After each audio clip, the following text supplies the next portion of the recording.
Concordia, Kansas, late Sunday, 1944. Wind moves through prairie grass and barbed wire with the same low hush. An American Red Cross clubmobile, olive body Red Cross disc, rolls to a halt outside the post-recreation field, brakes sighing. Two ARC women in service jumpers swing open the side hatch. The smell of fresh coffee and hot donuts slips across the fence the way music does. Quiet, then everywhere. On the post bandstand, a GI dance band warms up a brass cord, valves clicking, a snare counting 4 under the murmur of families and off-duty soldiers. Inside the POW compound, an MP checks his watch. A placard on the notice board lists the hour. Band, 1400-1500 POW Ensemble, Recreation Field B, parity dessert issued at evening mess. A German combo, clarinet, trumpet with a dented bell, a borrowed bass, runs a chorus of swing they learned by ear, charts copied in pencil from YMCA loners. Men in marked denim cluster at the approved distance, faces turned toward a rhythm forbidden in the country they left and permitted here by schedule and guard. At the fence line, coffee steam lifts in the colder air while quartermaster clerks route the day's donut allotment to the POW mess by tally, not by hand. The tune tightens. The routine holds. Surprise sits in the small of the afternoon. Donuts for parity, jazz under watchtowers, all of it written into a ledger that will close before lights out. The odd generosity of donuts and dance music did not begin at a truck or a bandstand. It began in convoys and clauses, from North Africa in 1942-43, through Sicily and Italy in 1943-44, and finally from the Normandy lodgment west of June 6, 1944, German prisoners flowed by the tens of thousands into Allied custody. Frontline cages, concertina and mud, gave way to rear area depots, then to ports. The United States took the strategic load that ships and railroads could bear. Crossing the Atlantic under guard, POW drafts arrived to a grid of camps in the American interior where space, distance from coasts, and a mature supply system promised order. By late 1944, the network ran like a second map across the plains and south. Major posts such as Concordia, Kansas, and Aliceville, Alabama, with dozens of branch camps reaching out to farms, mills, and depots. What held the system together was a treaty written between wars, the 1929 Geneva Convention relative to the treatment of prisoners of war. The U.S. had ratified it. Germany had ratified it. Both had an interest in reciprocity and reputation. The convention named the essentials: humane treatment, rations equivalent in quantity and quality to those of the detaining powers' base troops, medical care, religious practice, recreation and intellectual pursuits, work permitted for enlisted men, but only non-military and non-dangerous paid at local rates through camp accounts, officers exempt from compulsory labor, NCOs often used in work leader roles without compulsion to perform manual tasks. It mandated rest days, correspondence, a complaint channel through the elected man of confidence, and inspections by the protecting power and the International Committee of the Red Cross ICRC, when transport allowed. American policy translated treaty nouns into post orders you could see. The Provost Marshal General issued circulars. The Judge Advocate clarified edge cases. Camp commandants pinned schedules to notice boards. The tone was administrative, not sentimental. Strict custody, visible compliance, clean records. Double fences and watchtowers stood over barracks in military rows. Headcounts answered to a clock. Work detachments moved by guarded truck to canneries, timbering depots, or farms. Inside the wire lived mess halls, infirmaries, chapels, or chaplains' rooms, a library cupboard, and hard-packed fields for games or band hours, each permission bounded by rules that read like engineering. Distances marked, benches placed, instruments inventoried, durations timed. Relief flowed in controlled channels. The ICRC inspected and relayed parcels under its emblem. The Young Men's Christian Association, YMCA, became the primary supplier of books, paper, musical instruments, and sports gear to POWs, items the convention explicitly encouraged for recreation and morale. The American Red Cross, ARC, served primarily the U.S. garrison. Clubs, clubmobiles with coffee and donuts, hospital visits, aid to dependents, and did not hand treats across barbed wire. That distinction matters for what came later. When an ARC clubmobile parked on post for American troops, camp commanders often met the parity obligation by routing an equivalent dessert to POW messes through the quartermaster, donuts by tally, and receipt to the kitchen, not by hand at the fence. Mercy arrived as logistics, not as a gesture. Music followed the same path from principle to practice. The convention's recreation clause gave commanders a lawful tool to reduce tension.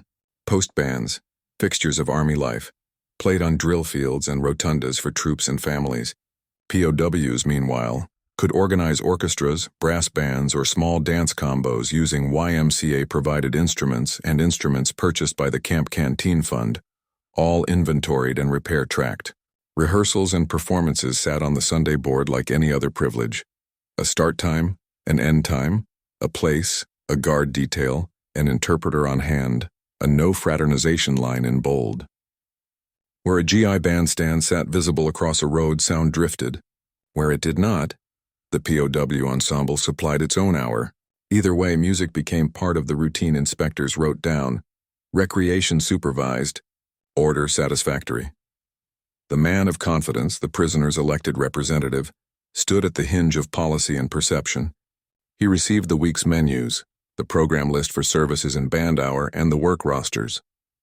He carried grievances up and posted answers down, often the difference between a rumor and a problem. His signatures appear on the documents that made donuts and jazz possible under law. Acknowledgement of parity dessert issued through mess. Instrument inventory verified. Concert schedule posted. If a contraband fined or a fight suspended Sunday privileges, the notice carried the same initials.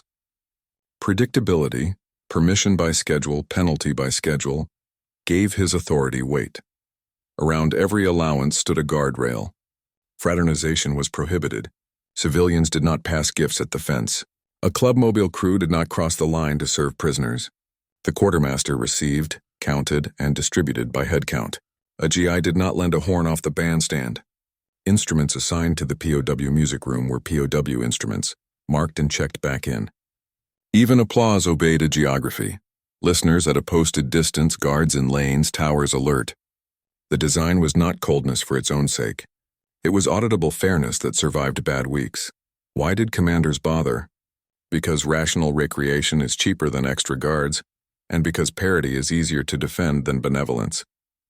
A donut routed through mess and a band hour held on time turned into inspection sentences a colonel could read aloud at a town hall where grief and anger sat in the front row. Rations equivalent, recreation supervised, no fraternization, complaints heard. Those lines also traveled outward through protecting power reports, shaping how American custody looked on paper to allies and enemies. By late 1944, the structure was set. On posts like Concordia and Aliceville, ARC services for troops fell on published days. Parity desserts for POWs followed, recorded, not displayed. POW bands rehearsed from YMCA scores and played in blocks you could set a watch by. GI bands answered from their own stands beyond the wire. When the wind was right, the sound braided for a minute, then separated again into lanes of authority the guard force could manage.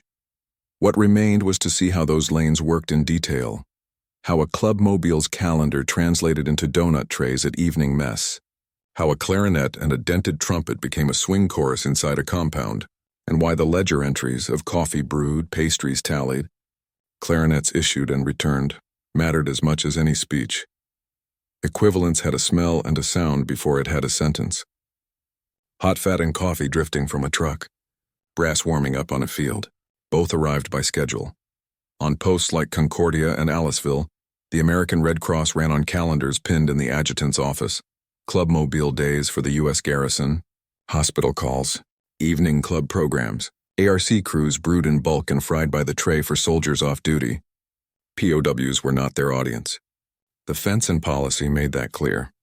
Yet the Geneva parity clause pulled a second lever.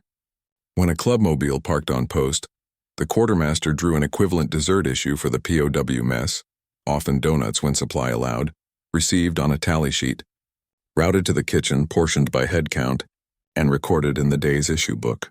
No hands passed pastry through wire. Parity ran through paper, scales, and a sergeant's unromantic insistence that a slice is a slice, and a count is a count. Music found its lane through another relief channel.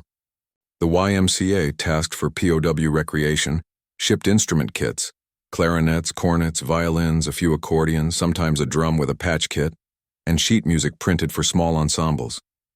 A canteen fund might add a piano salvaged from a school auditorium and tuned by a corporal with good ears. The inventory lived in a binder.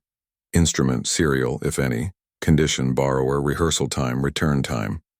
A music room, often a former classroom or mess annex, held the lot behind a locked door. Keys signed out.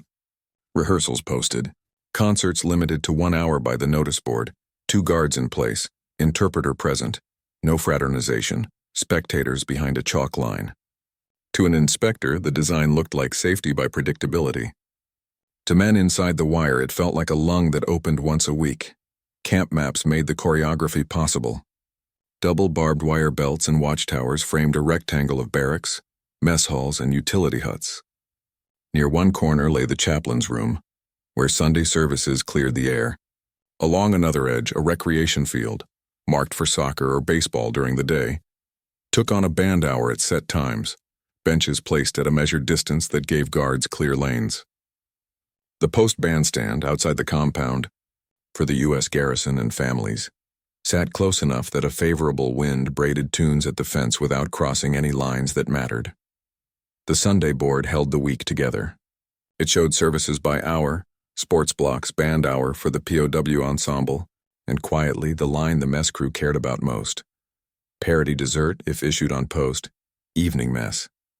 The man of confidence translated the board into German, signed it, and pinned his copy beside the American original. If parity was on, men knew. If supply missed a beat, the substitution slip, fruit, sweet bread, and extra jam, appeared with initials and a time. Rumor likes silence. Schedule kills it by inches. Inside the POW ranks, music sorted men by memory as much as by talent. A violinist trained in Leipzig found himself elbow to elbow with a clarinetist who had played village festivals and a trumpeter who had learned marches before swing. Charts arrived with YMCA shipments, overtures for small orchestra, chorales, light classics, and increasingly as 1944 lengthened, American standards trimmed for 5 or 6 parts. Jazz lived in a gray space, condemned by the regime many had served, embraced by the barracks when the tune and tempo fit an hour that needed air. A camp combo might start with a march to satisfy the old codes, then step into a polite foxtrot, then risk a soft swing chorus while guards watched for volume before they watched for ideology. The GI band over the road kept its own timetable. Saturday night dances for troops. Sunday afternoon concerts, marches on review days. Its sound carried by physics, not politics. Families clapped. A corporal with a cornet tested a high note and laughed with his section. None of that crossed the wire in person. What crossed was audible proof that the post ran on something steadier than impulse. For POWs, the sound complicated certainties they had brought from Europe. For guards, it made surveillance easier, eyes following a crowd whose attention turned toward a band instead of toward a fence. Red Cross days sharpened the lesson. Clubmobile crews, American women trained for field work, smiled at troops, poured, handed plates, moved a line that looked like hospitality and discipline at once. Inside the compound, the mess sergeant weighed donut trays by the dozen and portioned them into the POW kitchen, where cooks counted, kitchen police stacked, and a corporal logged parity dessert received, with a signature the fiscal clerk would read aloud at audit.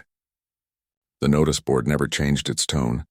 It did not say treat, it said evening dessert donut 1. A parenthesis is not poetry. It is policy that fits a hungry day. Boundaries stayed bright enough to be seen from a tower. No GI lent a horn across the fence. No ARC volunteer posed by the wire with a tray. No civilian stepped to a POW bench with coffee. Fraternization prohibited was not a suggestion. Where churches sent fruit or bread for holidays, the quartermaster received, signed, and distributed by roster. Where a contraband search turned up a hidden harmonica or a bottle, privileges, band hour, sports block, paused by order and resumed by order, with a note on the board nobody mistook for personal spite. The rule's coldness kept the mercy warm. Inspections made the architecture's virtue legible on paper. A protecting power delegate began at the board. walked the music room inventory, checked instrument returns, looked in on rehearsal, and stood at the mess door long enough to see parity dessert issued through the kitchen, not at the fence. His notebook line, recreation supervised. Parity observed. No fraternization. Might sound bureaucratic, but it traveled farther than any speech. It defended a colonel in a town hall and built reputation in a file opened continents away. By late 1944, these routines ran with the friction of a well-oiled gear. A truck schedule outside the wire meant a dessert schedule inside. A band program on the post meant a posted hour in the yard. A contraband knife meant a week's pause. Then a clean restart with instruments counted like tools and donuts tallied like rations. The extraordinary fact was not that prisoners heard jazz or tasted donuts. It was that both were predictable, supervised, and writable. Mercy carried by logistics and kept alive by records. Those are the conditions under which astonishment becomes habit, and habit becomes stability. Next, the camera can turn to lived angles. How men reacted to coffee smells and swing rhythms. How quartermasters and chaplains built trust in ounces and minutes. How law, culture, propaganda, and community converged on a Sunday that could hold a camp steady. A smell can rebalance a room. When coffee drifted across the compound from the post-recreation field, men looked up before they knew why. The clubmobile was not for them. The fence said so. The RC calendar said so. Yet the notice board inside the compound had already translated that aroma into a line the barracks could live with. Parity dessert, donut 1, evening mess. The promise was small and reliable. It took the sting out of a Sunday that might otherwise have turned into a roll of anger carried over from a week of rumors, transfers, and the ache of distance. Music worked on a different sense. A POW clarinet traced a melody learned from a YMCA booklet. A dented trumpet found the harmony. A drummer, sticks wrapped with tape, kept 4 as if the number were a lifeline. For some, swing was a novelty. For others, a provocation, verboten back home by cultural decree, now sanctioned by guard and schedule. The first minutes felt like trespass, the next like breath. A tune that started cautious warmed into confidence when an MP nodded at a measured volume, and the man of confidence stood where everyone could see him. Arms folded, signaling that this was permitted this way. Reactions split along private seams. A man in denim closed his eyes and pictured a dance hall in Bremen. Another stared at the ground and heard only home. A third decided he preferred marches and waited it out on a bench, respectful and apart. The hour did not insist on joy. It offered rhythm that turned waiting into structured time. The donut to come after mess made sense in the same register. Something counted, not bestowed. In a world trimmed to rules, small predictabilities restored a scale in which men could think about tomorrow without starting a fight tonight. The drama the audience noticed, the truck hatch swinging up, the brass cord hanging in the wind, depended on a set of quiet conversions. Ark brewed for the garrison. The quartermaster converted that into parity dessert for POWs by memo, receipt, and issue. Before supper, a clerk in the supply hut signed donuts received $quarter dozen, countersigned by a mess sergeant whose job was to make that number match headcount at the line, not a feeling. Trays were stacked. Tongs counted. The issue sheet matched portions to men with bureaucratic calm. 1. If supply missed, a substitution slip, sweetbread, fruit, jam, went up with initials and time. The message to the barracks was practical. The system would rather explain a change than pretend it had not happened. Band hour ran on a similar fuel. The instrument inventory, clarinet, trumpet, bass, drum, lived in a binder with sign-out times and repairs logged in pencil, too neat to be anything but a corporal's pride. Rehearsal blocks booked the music room. Performance blocks booked the recreation field. Guards were assigned lanes like outfielders. Benches sat where sightlines opened. The interpreter stood close to catch a lyric that wandered, or to squash a speech before it learned to stand. A chalk line set the audience limit. A stopwatch set the hour. The man of confidence filed the program 2 days prior.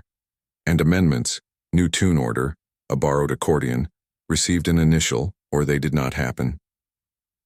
The no fraternization rule simplified every debate. A GI did not carry a donut to the wire. An ARC worker did not wave from the truck toward the compound. Kindness routed through systems kept favoritism out and credibility in. The reward was operational. Guard hours saved, grievance sheets thinner on Mondays, and inspection lines that read like insurance against scandal. Recreation supervised. Parity observed. The scene's odd harmony, swing inside, coffee outside, dessert at mess, stood on a treaty sentence transformed into camp orders.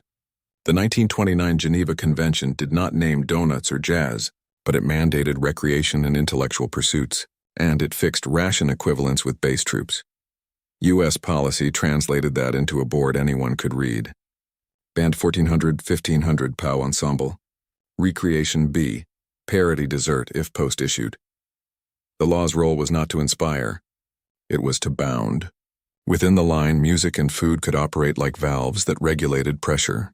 Outside it, they turned into arguments. Inspections made mercy auditable. A protecting power delegate, escorted by an MP and the man of confidence, began at the notice board, then walked the music room to confirm instruments existed in the numbers the inventory claimed. He checked sign-out return times, watched 10 minutes of rehearsal and noted volume-controlled, crowd at distance, duration within schedule. At the mess, he opened his notebook where the issue sheet lay and wrote down what mattered for reputation. Parity dessert issued via kitchen. No hand-to-hand.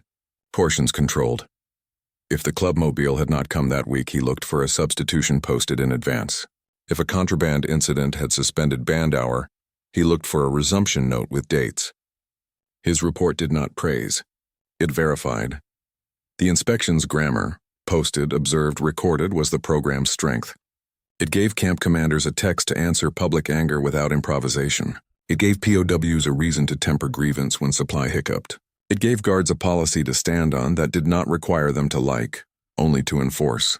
And it set the stage for the next layer of truth the camera must capture.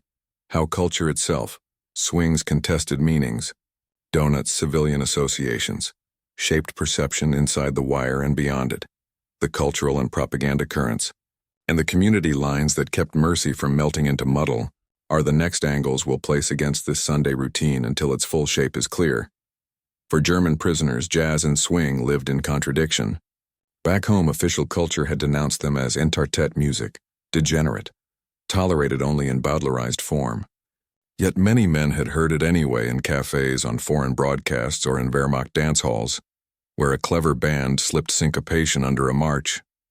Inside an American compound, the categories collapsed into practice. A YMCA chart for I Got Rhythm or St. Louis Blues arrived in a brown envelope. A clarinet found the line. A trumpet laid a soft, clean counter. A drummer stitched time. The first bars carried embarrassment, may we? That eased when the man of confidence stood visible, and the MP nodded at a measured volume. Schedule conferred permission without demanding approval. Psychologically, swing offered what camps starve first: spontaneity with boundaries. The tune allows a player to vary within bars that still hold the piece together. Men who had lived months by orders could reclaim a sliver of self in a 12-bar space that did not break the guard's sightline or the timetable's spine. Others rejected it, preferring chorales and marches that affirmed the old codes and a sense of home constructed from memory rather than novelty. The compound made room for both. Programs often balanced sets: a hymn or chorale to begin, a march to steady posture, then a cautious foxtrot or swing chorus as the hour's middle where risk was lowest. The reaction never aligned completely with rank or education. A farmhand could love clarinet breaks. A university student could hate them. An NCO might tap a foot and then stop when he noticed himself enjoying it. The discipline came not from taste but from rules. No encores beyond the marked hour. No dancing outside the bench line. No speeches. Within that bounding, music lightened a week without loosening control. The next surprise that donuts would meet them at mess by parity landed more softly because the ear had already been taught that permission here rides on procedure. A program that could be audited became a message that could not be easily twisted. Inside the wire, men measured American custody by predictability, not by warmth. A clubmobile across the road and a donut at mess entered on the issue sheet with the same neat hand that logged bread, read as equivalence kept, not as seduction. A posted band hour with instruments counted and returned read as recreation allowed under law, not frivolity. Such perceptions mattered when the man of confidence asked for patience during supply misses, or when interrogators sought practical cooperation. Conversations did not become friendly. They became less theatrical because grievance about food and time had been preempted by a board everyone could see. Outside the wire, the optics demanded equal discipline. Towns process the image of enemy hears music, enemy gets donuts in letters to editors and at county boards. Commanders answered with the same language that satisfied inspectors. Geneva parity. RC service to U.S. troops only. POW dessert routed via quartermaster. Recreation supervised. No fraternization. The dryness was a shield. Where critics wanted a scene to hate, the post offered ledgers. That bureaucratic posture also served the wider war narrative.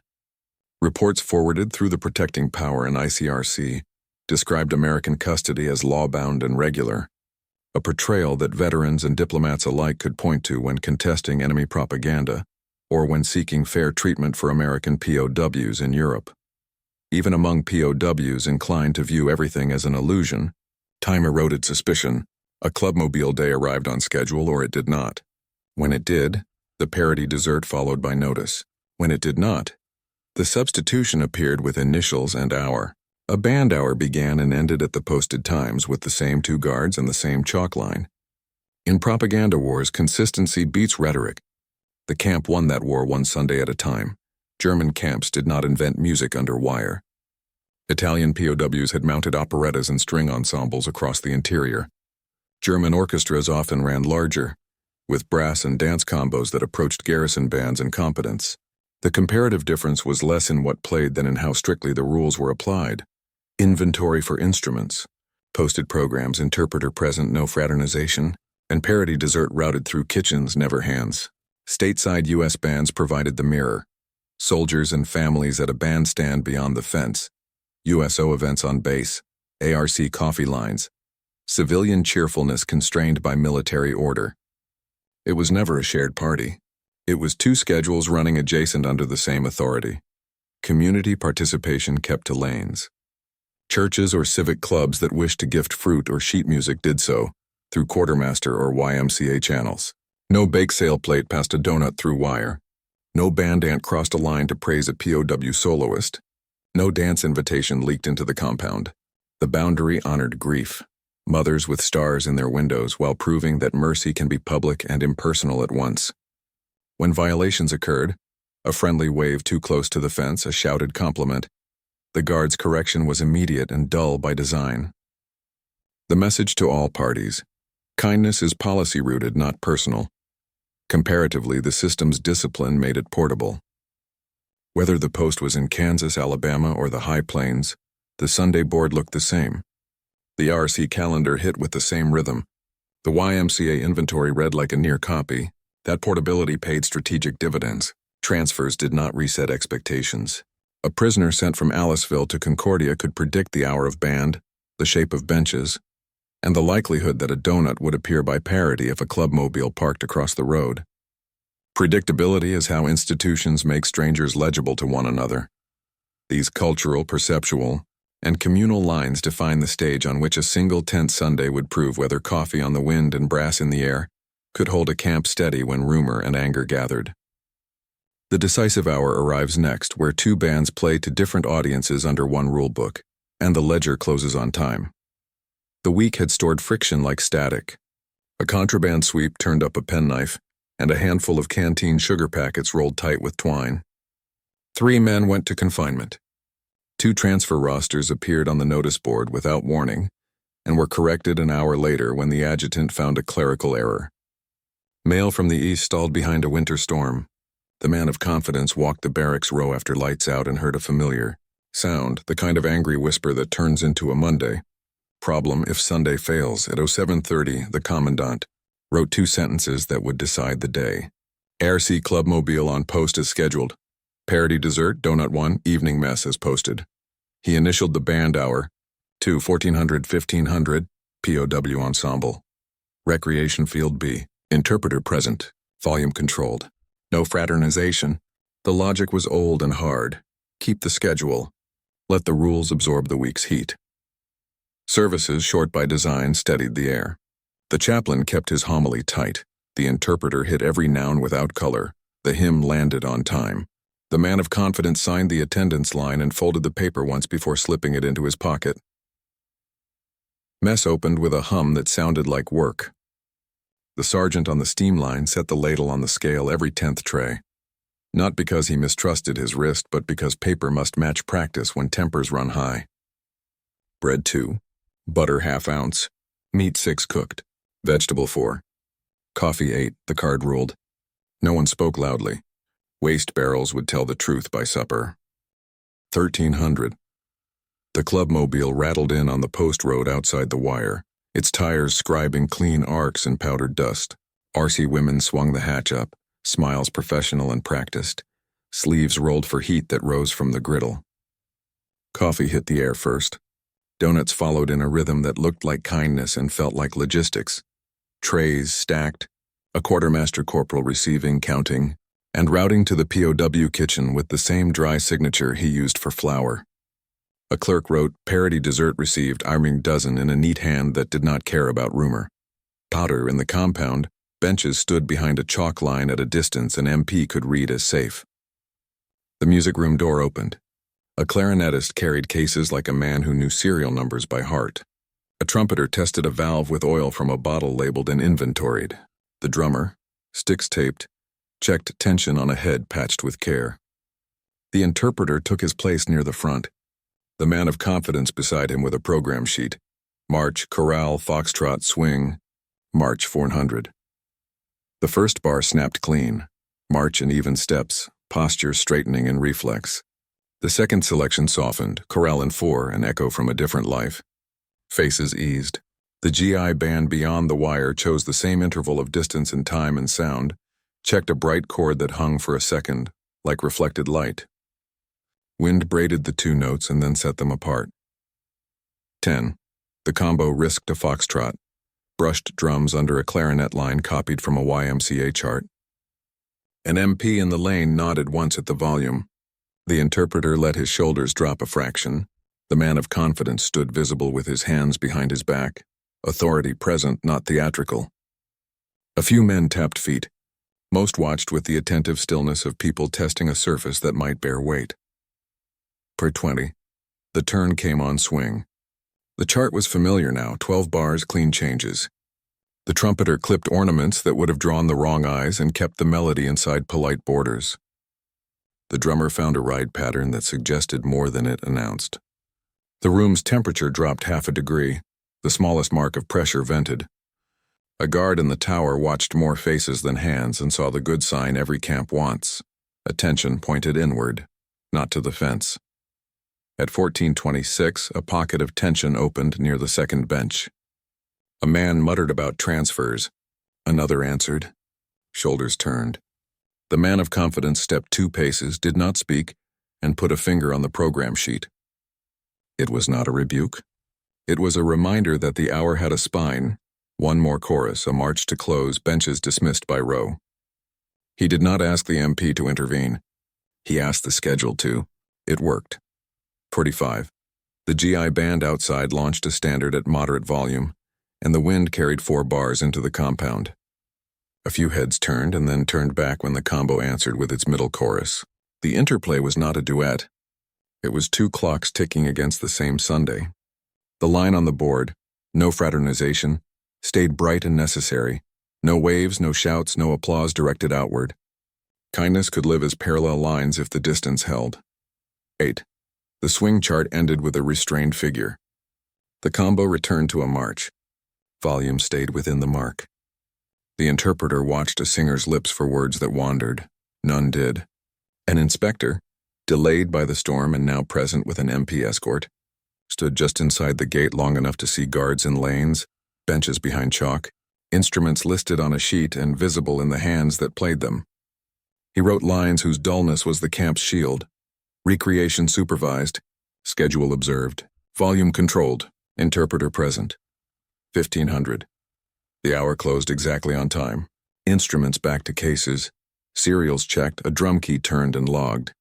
Benches dismissed by row, not by clump. The man of confidence took the program sheet to the music room and signed the return ledger. The MP sergeant noted no incident and handed the entry up the chain. Evening sealed the test. The donut parity arrived through the mess line at the hour posted, listed on the board with the same parentheses that had appeared all year. Dessert, donut, 1. Tongs clicked against trays. No seconds. No shortages. At the third table, a man who had argued at noon about transfers bit once, then twice, and let the day step down out of his shoulders. The waste barrel collected almost nothing. The quartermaster clerk balanced issue to headcount and closed his book with a sound small as a stamp. Headcount at 1700 landed clean.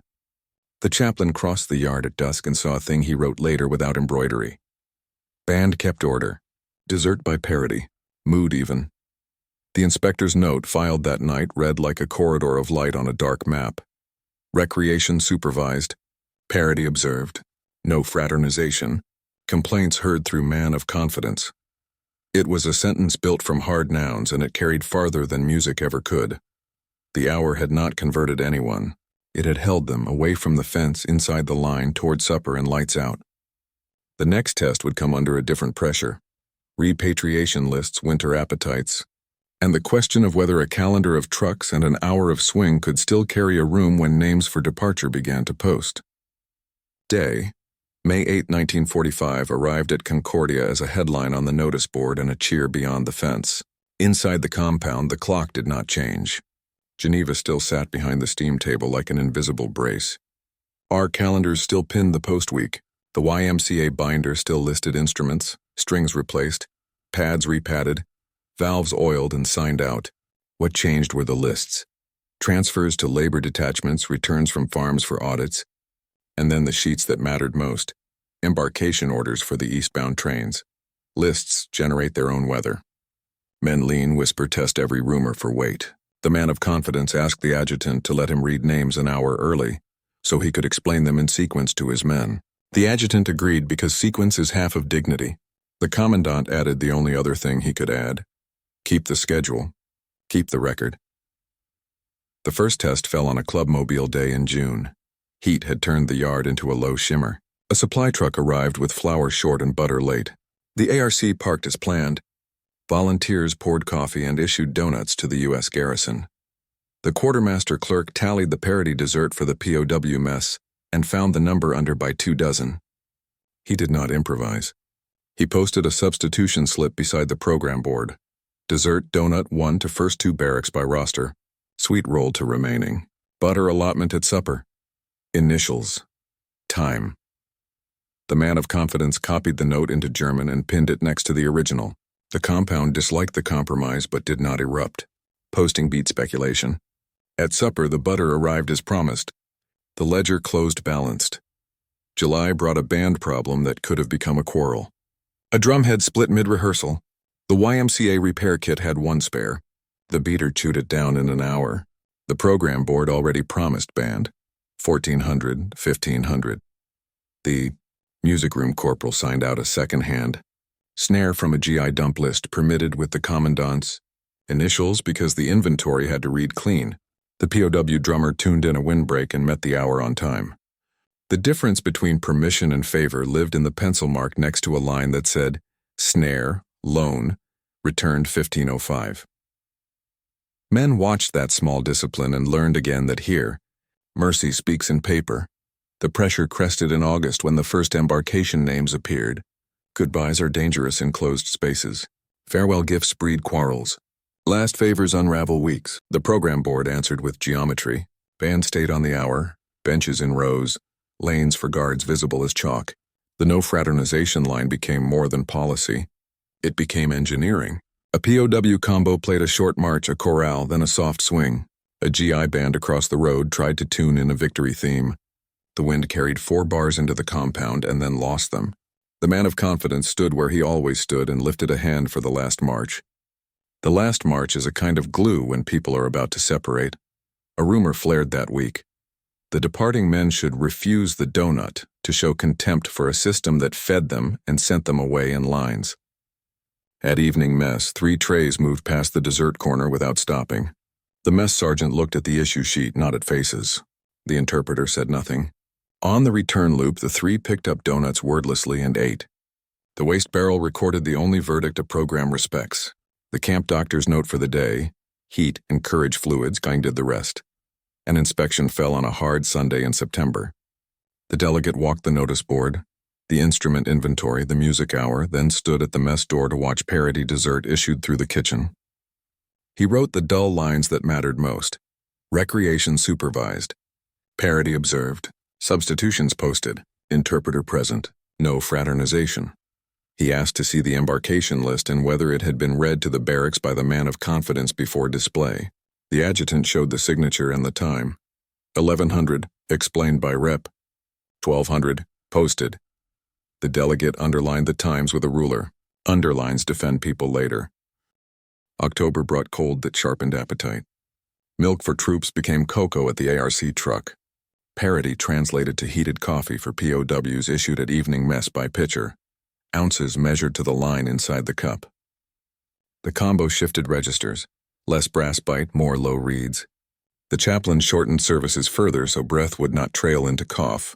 The card added hot cereal to breakfast under equivalence. The room's tone followed the thermometers down without cracking.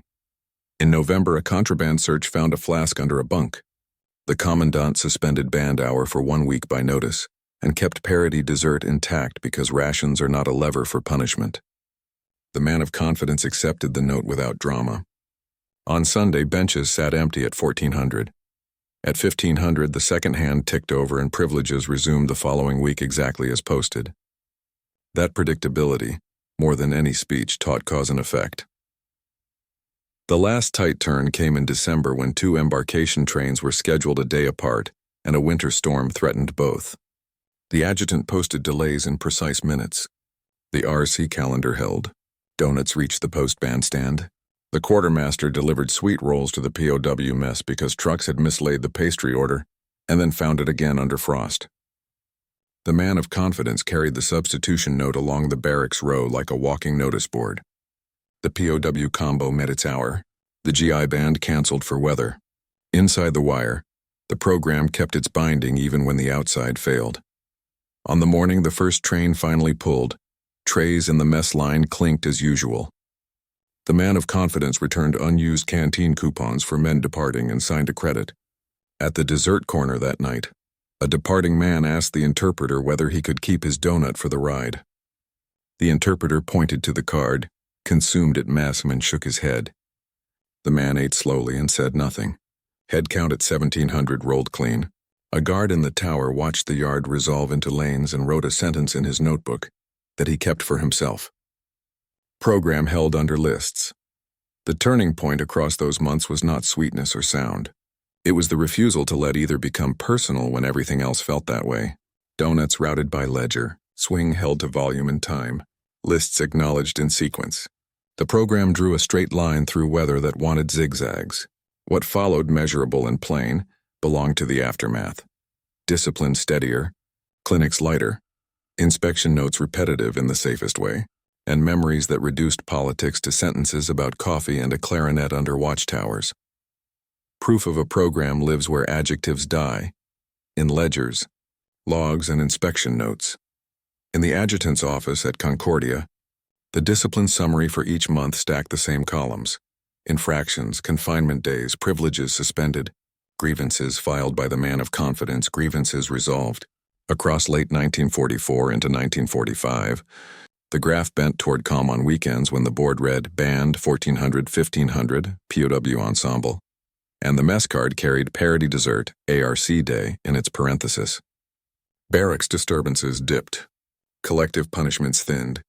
When the board was blank, weather, contraband pause, supply interruption not posted, grievance pages fattened and tempers rode the row until Monday.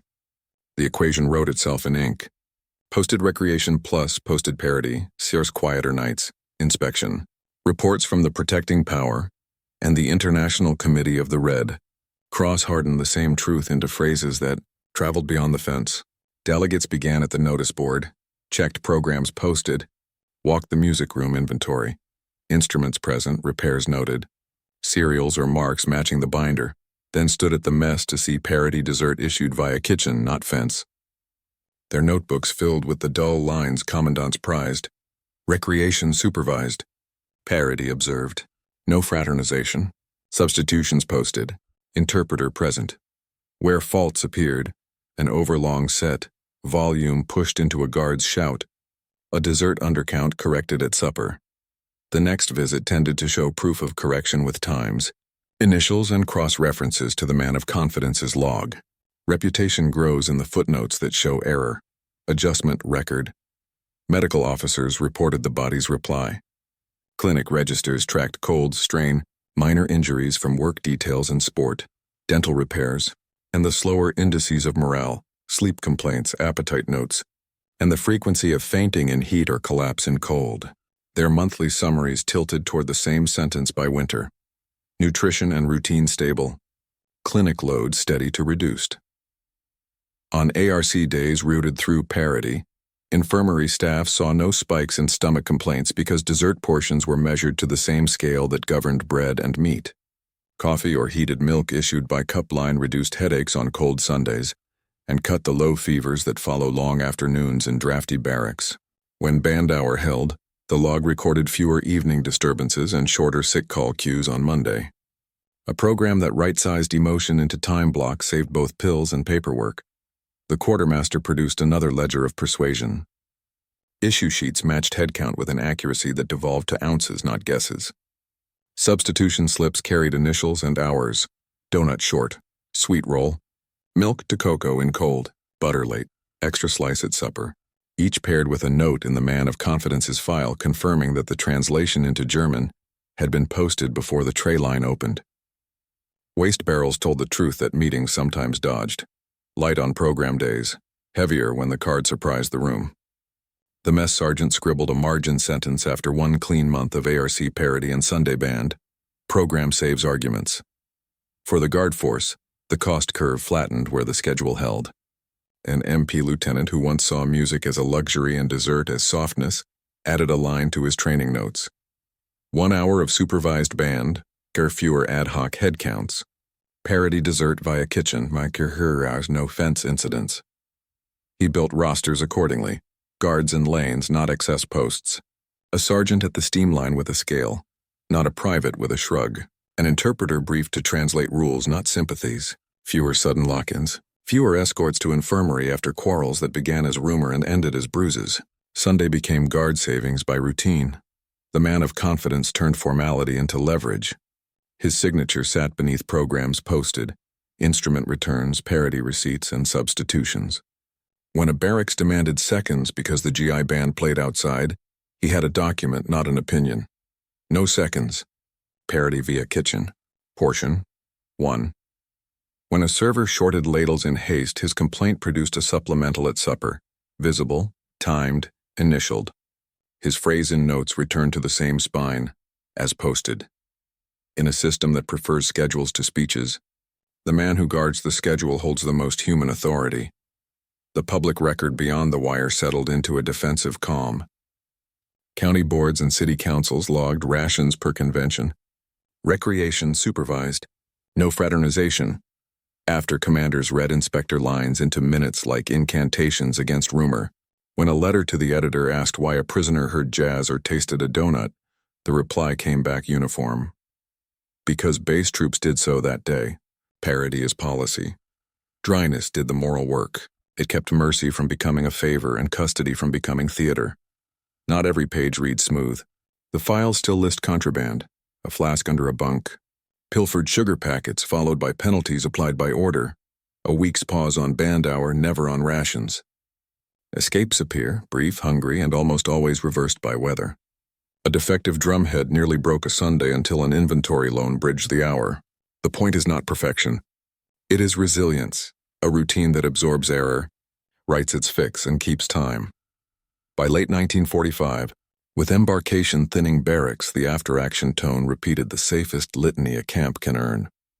Recreation supervised. Parity observed. Complaints heard. Order satisfactory.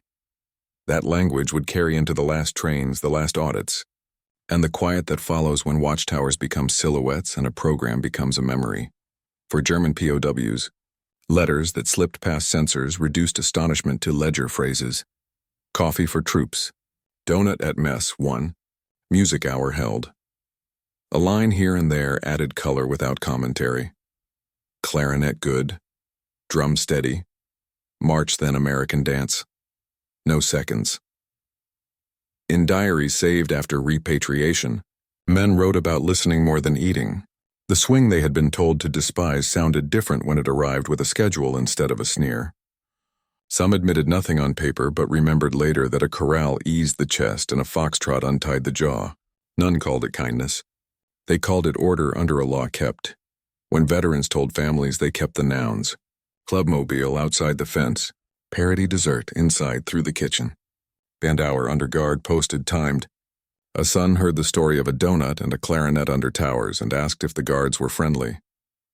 The father shook his head, no fraternization, and pointed at an invisible notice board in the air between them. Procedure furnished the grammar of memory. It made the tale smaller than sentiment and larger than argument. For American personnel, the lessons hardened into practice they could pack. Mess officers left notebooks that read like morality taught by ounces. Issue matched to headcount. Substitutions posted before service. Parity via kitchen, never fence. Waste lighter on program days. Chaplains refined a craft of short services pegged to meters that calm air and release crowds on the minute. MPs learned the physics of attention. Band hour pulls eyes inward. Clear lanes let 2 guards do the work of 4. Dry announcements beat jokes every time. The quiet conclusion many wrote only for themselves was the same. Routine saves work. Inspection files turned practice into reputation capital. Pages that repeat recreation supervised. Parity observed. Substitutions posted. Interpreter present. No fraternization. Complaints heard. Look dull until you need them. Commanders carried those lines to town halls where grief sat in the front row and read them into minutes. The dryness reassured civilians that the program honored treaty and did not barter sympathy. Abroad, those same lines traveled through protecting power channels to desks where distant readers judged whether American custody kept faith across borders. The verdict that returned most often was measured and useful. Order satisfactory. Community memory threaded the edges. Church ladies who baked for the garrison recalled the day the ARC truck steamed in cold air. The smell of fat and coffee as bright as brass. They did not step toward the fence. They remembered, with a discipline learned from the notice board, that gifts for prisoners went through quartermaster, by roster, by count. Civilians who heard the POW combo at a distance remembered the restrained swing. Neither triumph nor taunt, simply time kept in 4. In a few towns, photographs survived. A powdered sugar smudge on a corporal's sleeve near the truck. A music room with a piano and a locked cabinet of clarinets. The captions, where they exist, are short and bureaucratic. ARC on post. Parity dessert issued. POW band, program posted. Of the POW bands themselves, scattered artifacts remain. Program leaflets. YMCA sheet music stamped and numbered. A ledger line showing snare, loan, returned 1505. Men who kept their chops after repatriation sometimes played those same tunes in post-war cafes, hearing watchtower air in a room full of talk. The music had crossed a fence and shed its politics. The routine that made it possible stayed in the player's posture. Starts on time, ends on time, no flourishes past the line. Limits framed the legacy honestly. Donuts did not reconcile ideologies. Jazz did not erase the war's brutalities or the empty chairs on both sides. The program did not make friends out of enemies. It made a workable distance. Care routed through systems, not hands. Culture permitted by schedule, not mood. That distance protected everyone. It prevented small generosities from turning into large grievances. It kept mercy from looking like favoritism and discipline from sounding like vengeance. By late 1945, trains thinned the barracks. Last Sundays looked like first Sundays. Board posted, band hour kept, evening dessert by parenthesis and count. Men stepped through gates and files, some with music still in their ears, some with the taste of coffee and winter air. Inspectors closed their files. Town clerks filed minutes. Chaplains boxed hymn numbers. The post took down temporary signs. Grass began to erase lines where benches had stood. What endured was an idea that fits in a small sentence. Auditable mercy. A truck on a calendar becomes a dessert by ledger. A chart in a binder becomes a chorus in time. 2 bands play to different audiences under the same rulebook, and no one has to pretend affection to keep the peace. That was the aftermath's gift, quiet, portable, and strong enough to hold when weather turned. Bad, the film has one step. Left. A closing thought that sets coffee steam and a clarinet. Line inside the wider lesson of a democracy at war mercy that survives a hard season seldom looks like warmth, it looks like structure. On American ground in 1944-45, that structure was a notice board pinned with hours, a ledger that matched issue to headcount, a scale beside a ladle, and a program sheet that began and ended on the minute. The Geneva Convention supplied the nouns. Quartermasters, chaplains, and MPs supplied the verbs: post, weigh, count, sign. Within those small acts lived a decision: allow law, not mood, to govern appetite and time. A donut is not reconciliation. It is a parity line drawn in dough and sugar, routed through a kitchen so that nobody owes anybody a favor. Jazz under watchtowers does not forgive a war. It is a measured hour in which attention turns inward, and temperature falls by half a degree. The guard does not smile across the fence. He marks a lane. The chaplain does not make speeches about brotherhood. He keeps the hymn and the clock steady, so the yard can empty without friction. The man of confidence does not barter in sentiment. He points to the card and says the two words that built the day, as posted. What this purchased was not conversion of hearts. It was behavior consistent enough to keep custody from becoming theater.